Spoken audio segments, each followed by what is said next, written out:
Welcome to Telesur. This is From the South from our studios in Caracas, Venezuela.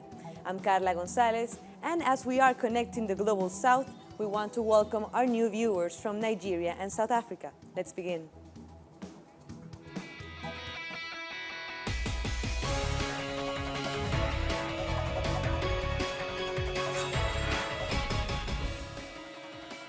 We start with news from Brazil, where candidates for Sunday's presidential election are facing off in their last televised debate.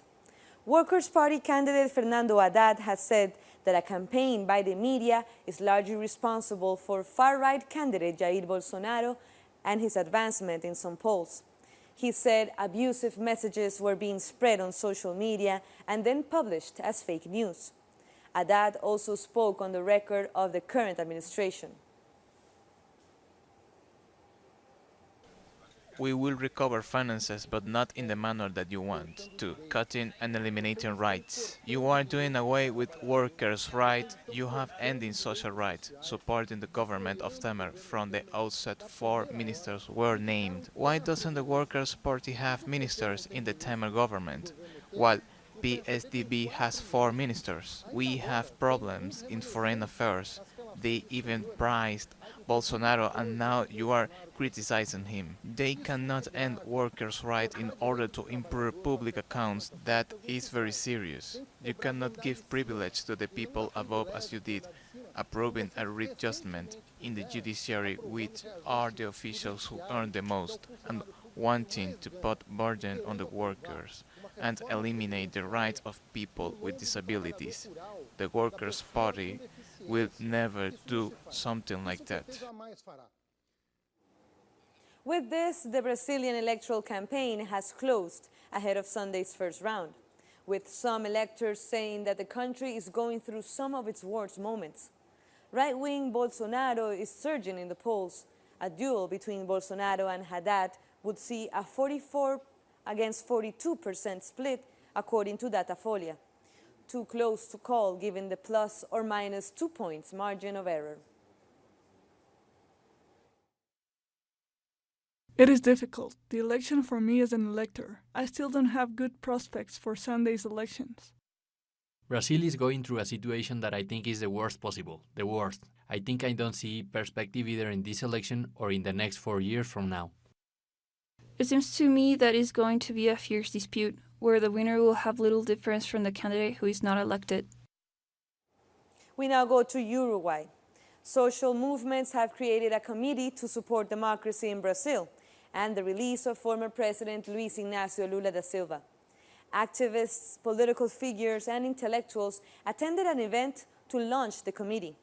This body will also try to raise awareness about the threats from neoliberal policies to the people of Latin America and inform people about their fundamental rights, which are at stake. And now to Venezuela, where the government has been working to negotiate set prices for products and services to stabilize the economy. More in this report.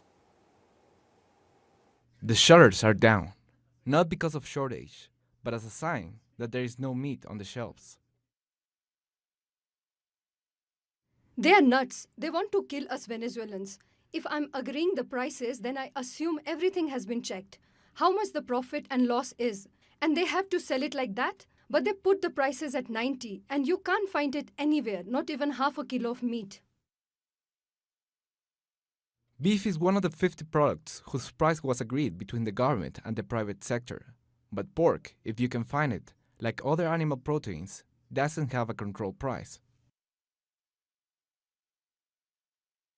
What can you do? No one knows why it's going up. They supposedly agreed on prices like butter, and it turns out that butter arrives next week at 240, and the agreed price was 65.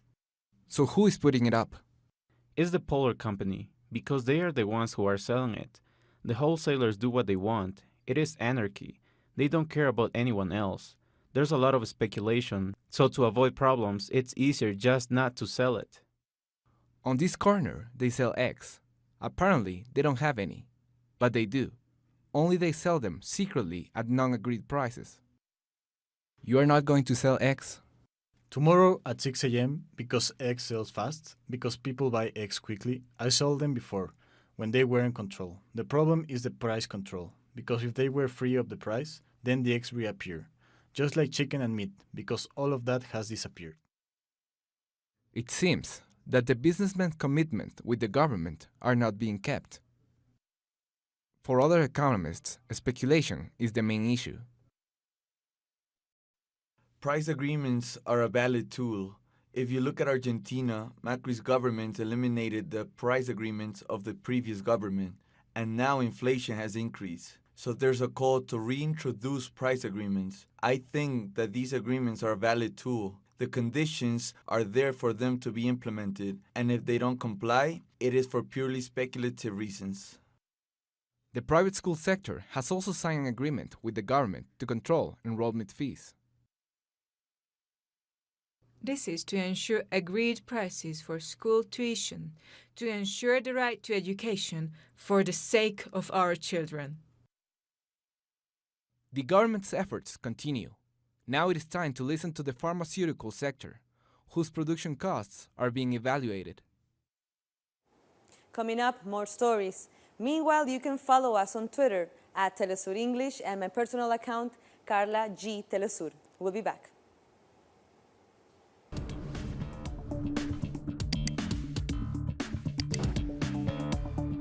Harass people. Get out of here now. You know what? Do not. I'm calling the cops. You know what? You leave these women alone.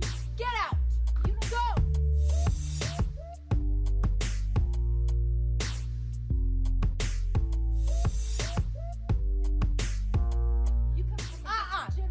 No, I do not. I have respect, and it does not matter. You don't harass people like this. You will lose your temper. All right. You know what? You will lose this. No, you need to. You will. You will leave me the lead.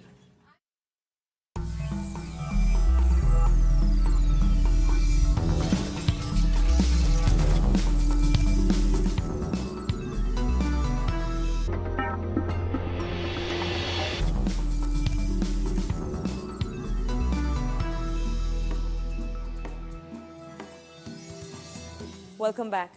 In Argentina, workers and health worker unions have mobilized in the mass march against the neoliberal policies imposed by the government of Mauricio Macri. The day of protest, attended by various social movements, was held in response to the 2019 budget announcements and the economic deal struck with the IMF. Among its objectives was the defense of the public health system and a rejection to the elimination of the health ministry. Demonstrators are also calling for attention to mass firings and the closing of social programs.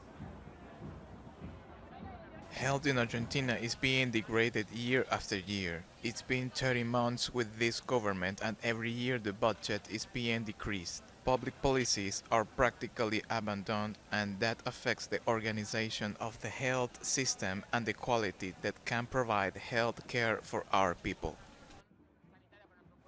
Now let's see what's happening in Peru. Former Peruvian President Alberto Fujimori will be returning to prison in Lima, where he was serving a 25-year sentence for human rights abuses. This following a decision by the Supreme Court to overturn his pardon, along with an issue for his arrest. The order for Fujimori's arrest came just before Congress approved 4 anti-corruption reforms. Early on Thursday, lawmakers voted in favor of the reforms demanded by President Martín Vizcarra. They will now be submitted to a referendum on December 9. Last month, President Vizcarra threatened to shut down Congress if it didn't approve the judicial system reform and the one that takes over other institutions as well. Our correspondent in Lima, Jaime Herrera, tells us more. The reforms passed by Congress are expected to be issued to the government to be enforced on Friday. Then, an electoral schedule should be displayed, and it should end on December 8th, with a popular consultation. People will also elect their governors on the same day. This schedule was one of the conditions asked by the government to confirm that Congress has given its confidence to Martín Vizcarra's government, so the president does not dismantle Congress. However, progressive forces have put some conditions. We are talking about those 24 votes aimed at reporting what they call vagueness in some of these proposals, related to the election of congressmen and on the limits for fundings of electoral campaigns and how to monitor them. So they say these 4 proposals are not enough to fight the situation of crisis and corruption in the country. They believe it is required to go further and call for a constituent assembly to change the whole system. That was Jaime Herrera from Peru. Teachers in Chile are holding a 48-hour strike to demand better working conditions. Thousands of professors have marched in capital Santiago to protest against the government's policies on education. They also say the education system perpetuates inequality and that the education system was inherited from the dictatorship era. The public sector is being set aside, and it's the one who educates and shares with the middle class and the lower one. More than better salaries, we ask for more work stability and less strain, less demands for the teachers, less planning and double work. We go to Guatemala, where victims of the dictatorship are still waiting for justice. Human rights defenders say the judiciary is complicit, as trials have been delayed for decades. The case involving the massacre that took place 36 years ago is currently before the judiciary. The victims' relatives have encountered countless obstacles on the road to justice, including suspicions of judicial corruption in favor of the perpetrators. Key figures in the case have also died since so much time has passed since the massacre. Those persons were to be witnesses, who would have presented essential evidence. Several high-ranking officials accused of the massacres have also died. The judiciary is somehow complicit, since its delay in the trial and the justice that victims' relatives have been so desperately seeking. But in a separate genocide case, Guatemala's top court overturned the genocide conviction of former dictator Efrain Rios Montt, ordering that a new trial be held in 5 years' time. There are many people who evaded justice. General Luis Enriquez Mendoza Garcia is one of them. He has never been made to pay for crimes committed during the dictatorship. We are hoping he will be detained and brought to court soon for those atrocities. Relatives of those who are either missing or were killed say they will wait for justice to be served. They say their hope is stronger than the drawn-out legal process they've been made to face. We understand the work of judges can be complicated, but they should consider the thousands of people waiting for justice to be served. These cases should be a priority. The public ministry says there are close to 4,000 registered unsolved reports of disappearances, murders, and other similar crimes which occurred during Guatemala's dictatorship. All of them took place more than 36 years ago. Meanwhile, the United Nations has denied reaching any agreement with Guatemala to appoint a new chief for the country's anti-corruption mission. A spokesperson from the UN says Ivan Velázquez will continue as the head of the International Commission Against Impunity. The international body is currently considering the possibility of appointing a deputy commissioner. President Jimmy Morales had previously said that he agreed with UN Secretary General Antonio Guterres to appoint a new mission chief.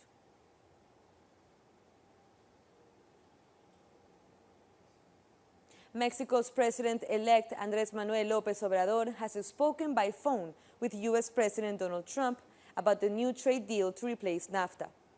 AMLO said they talked about using the agreement to boost investment in Mexico and Central America. He said they agreed that economic development in the region could help reduce migration towards the United States. On Sunday, the U.S., Canada, and Mexico agreed a new trade deal, now known as the USMCA. We talk about the importance of the initial signing of this agreement, which in our case gives us economic certainty, allows for confidence in investment in the medium and long term. So it was a good agreement. That's what we talk about, and we also talk about a next step, that we can agree on joint investment. Protesters gathered in front of the U.S. Supreme Court to protest against nominee Judge Brett Kavanaugh. Thousands marched in Washington, D.C. to urge the Senate to vote against Kavanaugh's confirmation. Several women have accused him of sexual misconduct. On Wednesday morning, senators reviewed an FBI report on these accusations. Protesters sent a message to authorities urging them to believe women and their experiences.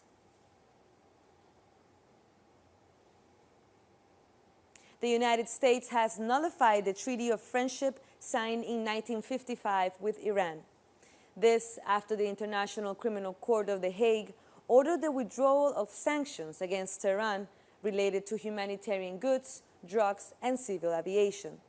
Although it is said that the outcome was a victory for the United States now expresses that the position of the government is that the ICJ does not have any jurisdiction to rule on Washington's decision to place sanctions upon Iran. In light of how Iran has hypocritically and groundlessly abused the ICJ as a forum for attacking the United States, I am therefore announcing today that the United States is terminating the Treaty of Amity with Iran. I hope that Iran's leaders will come to recognize that the only way to secure a bright future for its country is by ceasing their campaign of terror and destruction around the world. We'll take one last short break, but stay with us.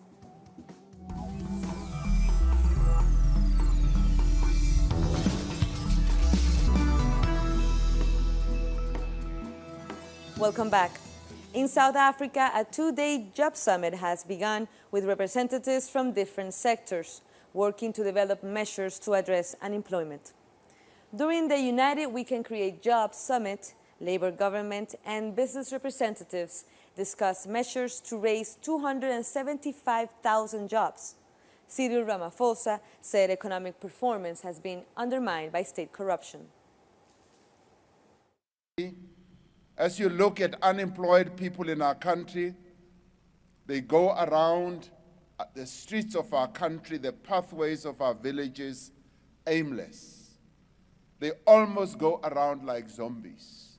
People who are able-bodied without work have their dignity destroyed and eroded. The financial sector, as part of the Transformation Code, will invest 100 billion rand over 5 years in black-owned industrial enterprises. This is a great boon indeed. A farmer from Burkina Faso has won the Alternative Nobel Prize for promoting an Asian farming technique to reverse desertification. Yacoba Sawadogo is among the winners of the Right Livelihood Awards. The award is a recognition of his work to transform thousands of sterile hectares into the Sahel to a lush forest. The farmer says he wants future generations to enjoy green nature and the benefits of a healthy environment.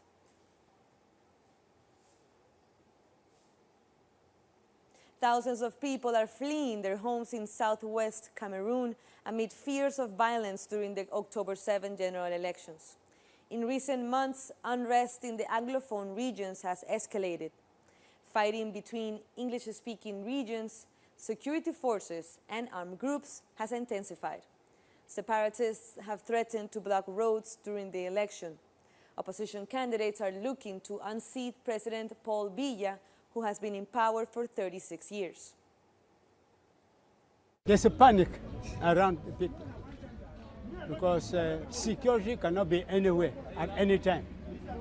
So that is why we are uncertain of the future. We don't know what may happen. So that is why it brings fear in the hearts of people.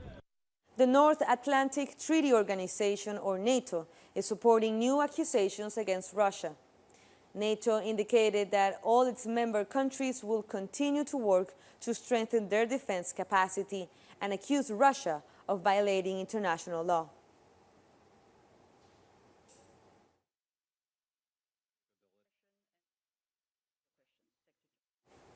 Russia's Foreign Affairs Ministry spokesperson Maria Zakharova described the allegations by the United Kingdom and its allies against the Russian Military Intelligence Service as implausible.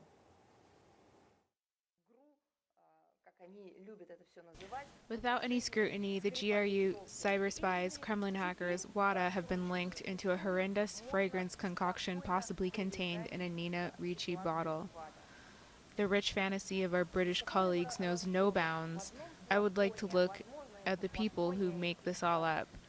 They are just Andersons. Maybe they just judge everyone by themselves and describe what they are doing themselves. You know, it is just beneath the country which claims to play one of the leading roles in the world.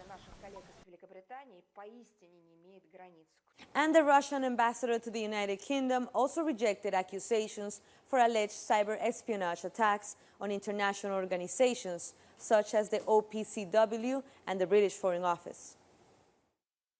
Well, I'm quite interesting that everything is well coordinated.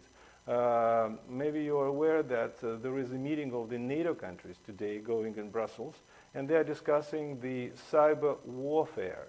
So basically, the NATO countries are planning to create its own forces, cyber forces. So this is one of the part of the story. Then the British side made a statement, and of course, all the newspapers, like in command, immediately gave reflections to that. And then we have a few other countries who made the same statement. So basically, we see there's some kind of a campaign, well-coordinated campaign, to discreditize Russia. And of course, that's, from my point of view, it looks unacceptable. In France, pensioners demonstrated against the policies being imposed by the government of Emmanuel Macron. The day of protest rejected the loss of purchasing power due to an increased tax and stagnation of retirement pensions. In 2018, retirees lost an average of 561 euros of purchasing power. This despite the fact that more than 1 million of them live with less than 1,000 euros per month. Women are the most affected as they are most likely to collect the minimum pension. Demonstrators also accused President Macron of governing for the rich.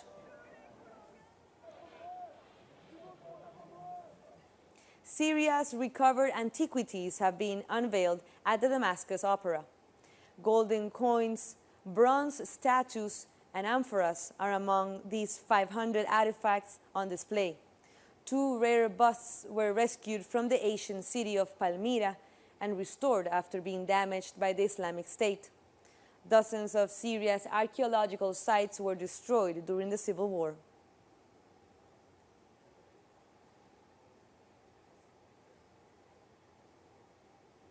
And with that, we come to the end of this news brief. But this and many other stories, you can find them on our website at telesurtv.net/English.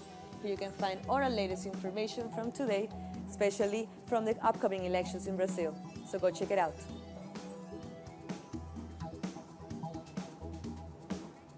As we bring Latin America to the world, we welcome once again our new viewers in South Africa on channel 461 and Nigeria on 539, all on StarSat Network. For Telesur English, I'm Carla Gonzalez. Thank you for watching.